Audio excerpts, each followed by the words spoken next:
They can't eat. They can't sleep. The sound of your name rattles their nerves, draining the color from their faces like they've seen a ghost. And in a way, they have. You haunt them. You live in the creases of their guilt, the pauses in their breath, the tremble in their voice when someone asks, "Hey, whatever happened with?"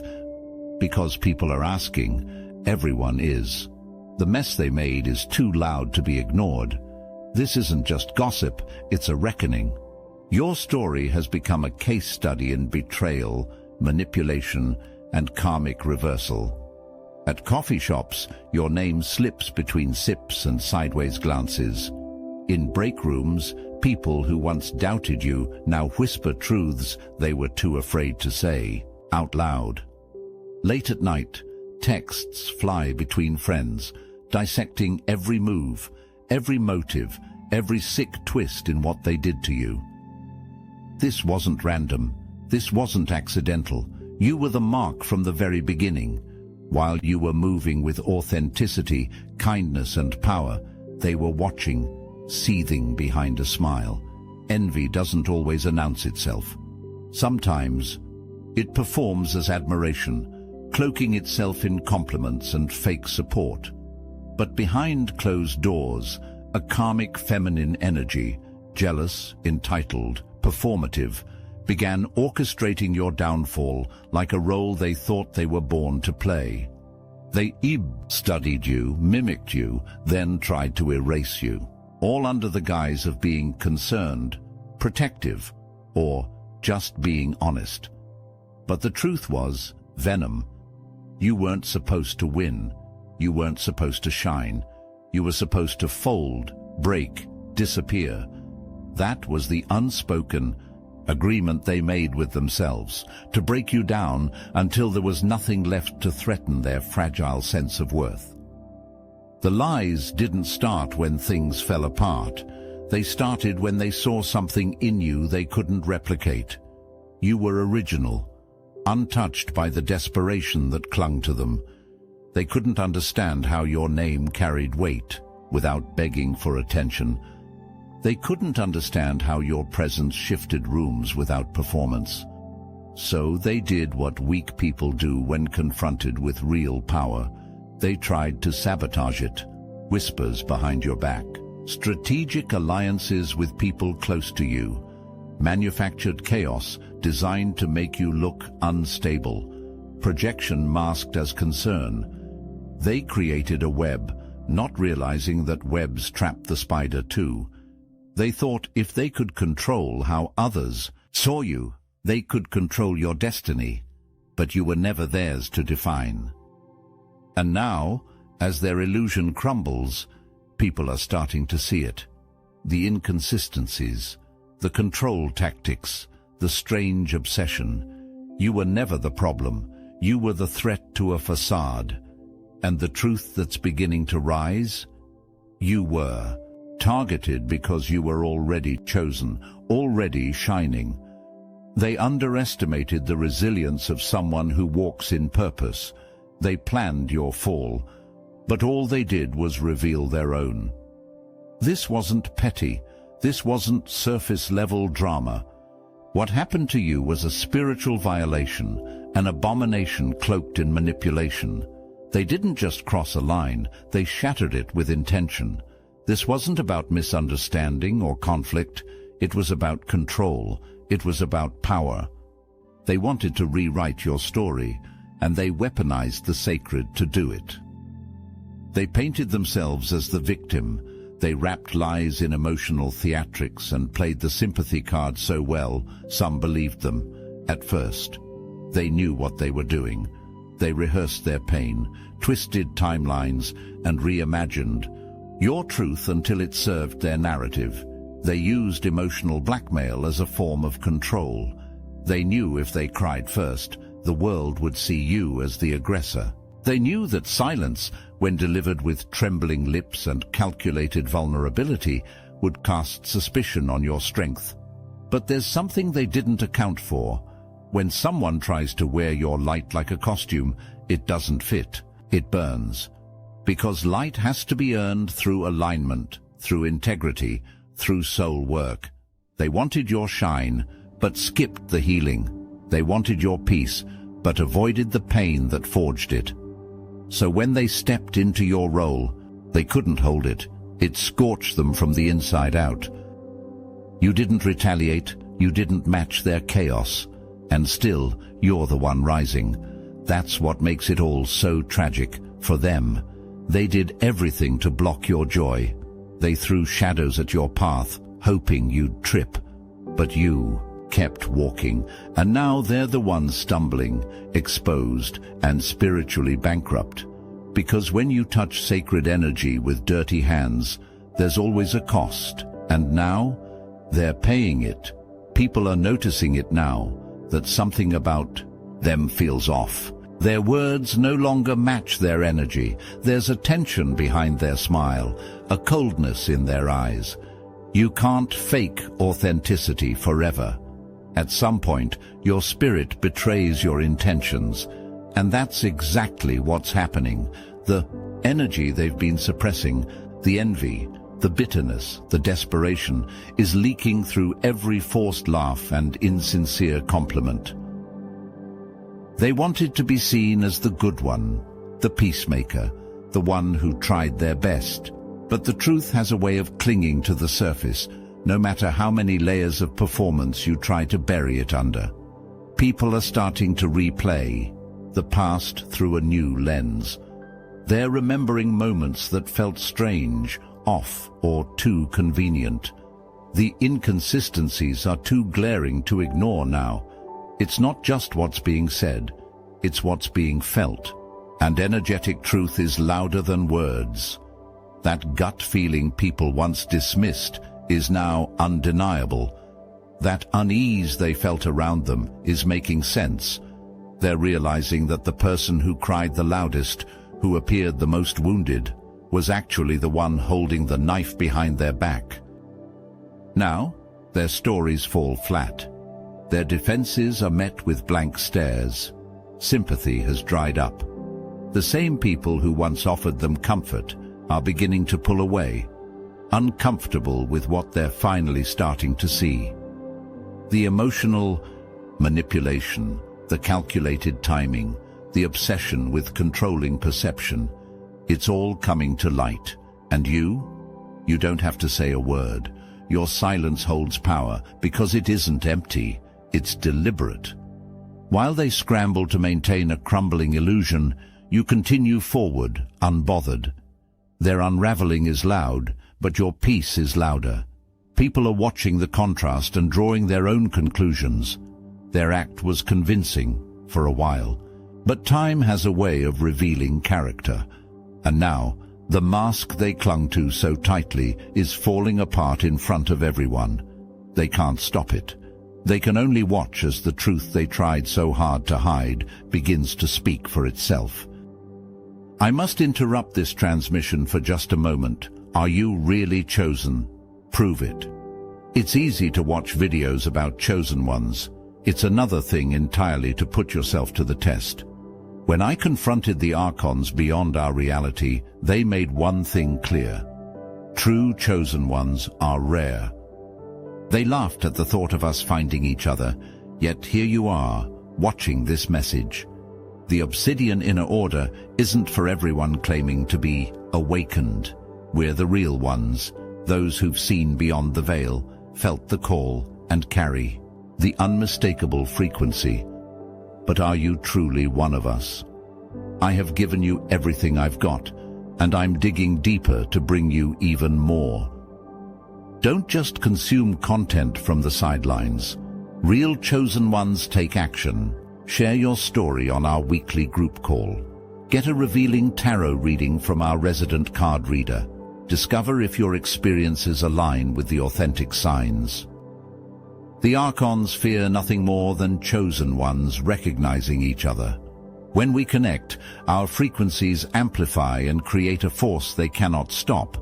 That's why we're going to be live streaming to the entire Astral Atom network to find every last one of us. Click the link in the description below now. It's time to stop wondering and confirm what you already suspect. Are you merely interested in awakening, or are you truly chosen? Prove it. Join us. The verification you seek awaits with the Obsidian Inner Order. They wanted your life, your essence, your influence, but they didn't want to do the work it took to earn it. They thought proximity was enough. If they mimicked your tone, your habits, your language, maybe they could become you, or at least replace you in the eyes of others. They studied you with obsession, not admiration. Every move you made became a blueprint for their imitation. But what they failed to realize is that energy can't be duplicated, and identity can't be borrowed. At first, it almost worked. They convinced others they were just like you, even better than you. They stepped into your spaces, attached themselves to your connections, mirrored your presence down to the smallest detail. But imitation without authenticity eventually implodes, and now it's all unraveling. They're emotionally spiraling, energetically unstable, and spiritually bankrupt, because when you wear someone else's skin, you lose your own. They wanted your confidence without facing your pain.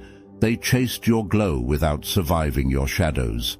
They tried to claim your light while bypassing the suffering that forged it. And now, with the mask slipping and the attention fading, they're left with nothing but the truth they worked so hard to suppress. They're not you. They never were. They never could be. Their obsession didn't end when they failed to become you. In fact, it grew. What started as a mission to replace you became a personal war against your existence. If they couldn't steal your essence, they'd try to destroy it. They began to sabotage you, slander you, work behind the scenes to dismantle everything you built. But even that failed. Because the foundation you stand on isn't built on applause, it's built on truth. And truth doesn't shake when lies start to scream. Now they're haunted by the collapse. They can't keep up the act. They can't maintain the persona. Their inner world is in chaos. The same energy they tried to channel is now rejecting them. Their attempts to create a new identity using pieces of yours have left them hollow, spiritually disconnected, restless, angry. Every reminder of you, your name, your success, your peace becomes a trigger. You didn't fight them. You didn't compete. You didn't even respond. And that silence cuts deeper than any insult. Because they were hoping you'd stoop low enough to validate their hate. Instead, you rose. And that rise is what's driving them mad. They set out to become you, but instead, they lost themselves. And now, all they can do is watch, powerless, unraveling, forgotten.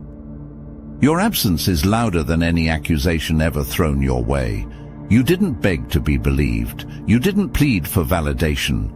You walked away, and in that quiet departure, you created a silence so powerful, it forced people to sit with the truth they tried to ignore. Now, the dust has settled and the fog is clearing, and one by one, people are starting to remember. They're replaying conversations, moments, behaviors, realizing what didn't add up. The things you endured that were brushed off as drama are now being recognized for what they truly were: calculated attacks. There's a collective sense of unease as the memory of what happened to you resurfaces, this time through a lens of clarity. People who stood by passively are now confronting their own silence. Those who laughed along, nodded in agreement, or chose neutrality are feeling the weight of complicity. Some are ashamed. They remember how they looked the other way when the lies were spreading, how they stayed quiet to maintain comfort, how they didn't question the narrative being handed to them because it was easier not to. But now, your grace, in the aftermath, is forcing them to face it all. You never retaliated. You never unraveled. You simply chose your peace over the performance, and that choice exposed everything. There's a certain kind of power in how you carried it. The strength of someone who knew their truth so deeply, they didn't need to scream it. Your silence wasn't weakness, it was thunder in disguise. And now it's echoing in the minds of those who witnessed the spectacle and said nothing. There, wondering why you were treated like the problem when everything about your energy felt like peace. Some of them are trying to circle back now, to apologize without words, to test the waters and see if your spirit is still open. Not all deserve access, but the shift is happening. People are beginning to speak, this time in your defense. They're admitting they were wrong, or at least wrong to stay silent. Your story is being retold, reframed, corrected. And the ones who did the most damage, they're watching this unfold. The rewriting of the narrative, the return of support. The realization that your silence told the real story. They thought smearing your name would bury you, but all it did was fertilize the soil for your resurgence. Now you're not just remembered, you're revered, and they're left with the weight of what they did, and the truth that won't stay buried. They didn't just dislike you, they became obsessed. You occupied their thoughts in ways that no one else did. Every post you made, every move you executed, every win you claimed, it pierced them like a wound. They studied you, not to learn, but to compete. They copied you, not to grow, but to steal. They tried to destroy you, all while secretly admiring the very things they claimed to hate. Obsession is a sickness, and now it's consuming them. What began as envy grew into fixation. Your presence haunted them because it reflected everything they were not. And the more they failed to match your energy, the more desperate they became to bring you down. But hate is a toxin. It eats the host first, and now they're the ones suffering, drained by their own venom. Anxiety, shame, paranoia, it's all catching up to them. They're emotionally unraveling, physically exhausted, spiritually blocked. They can't stop watching you, even though every glimpse of your life triggers something they can't control. You've become a mirror they can't turn away from, a reflection of what they'll never be. You didn't chase this, you didn't invite it, but your light revealed their shadows. And now they're paying the price for their obsession, with their peace, their clarity, their sanity. You didn't shout. You didn't defend yourself on stages or in group chats. You didn't wage a war. You withdrew, quietly, gracefully. And that silence became your loudest statement. While they were busy orchestrating chaos, you were busy becoming. And now your name lingers not in scandal, but in conversations laced with awe and respect. The same people who once questioned you are starting to say, maybe they weren't the villain after all. You rose while they collapsed under the weight of their own deception. The universe has a way of vindicating the innocent, not with rage, but with reward. And your life is the evidence. Your glow-up is undeniable. Whether it's your career, your peace, your relationships, your presence, everything about you radiates the aftermath of survival and the proof of authenticity. You didn't have to expose anyone. Your success exposed everything. They're watching. They can't look away. Every time you shine, it reopens the wound they created for you to bleed out in. They can't understand how you kept going, how you kept building, how you kept loving. But that's because they never understood that you were never seeking revenge.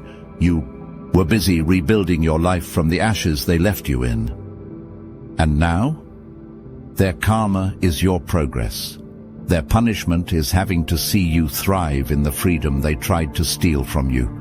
Your elevation is what echoes in the spaces they once dominated. Your growth has replaced their gossip. You walk into rooms that once echoed with slander, and now they echo with admiration. You didn't just survive, you transcended. While they obsess over who believes them, you're too busy living a life that proves you. You don't need applause. You don't need explanations. You are the evidence. And every success you gain, every bit of joy you experience, Every breath you take in peace is a reminder to them that they failed. They didn't ruin you. They revealed you. They didn't block your blessings. They rerouted them. And in doing so, they handed you the very power they tried to strip away. Now you rise, not to prove them wrong, but simply because you were always meant to. What they did in private is being corrected in public. This is no coincidence. This is divine justice. The very lies they whispered behind closed doors are now unraveling in the open, exposed by the weight of truth they can no longer contain. They're being met with silence where there was once support, suspicion where there was once sympathy. They are stuck, emotionally, spiritually, energetically. Nothing flows for them anymore. Their manifestations are blocked, their influence has dried up, and their image is cracked beyond repair. Meanwhile, your life is moving, fast, full and forward. You are expanding, aligning, thriving, and you're doing it without vengeance, without noise. This isn't karma whispered in secret. It's loud, visible, undeniable. Everyone sees it. They're watching divine order restore balance, and they're starting to understand that some things don't need to be fixed by human hands. Justice doesn't always look like punishment. Sometimes it looks like peace, finding the one who was wronged, and chaos following the one who caused it. That's what's happening now, and it's exactly why people are still talking.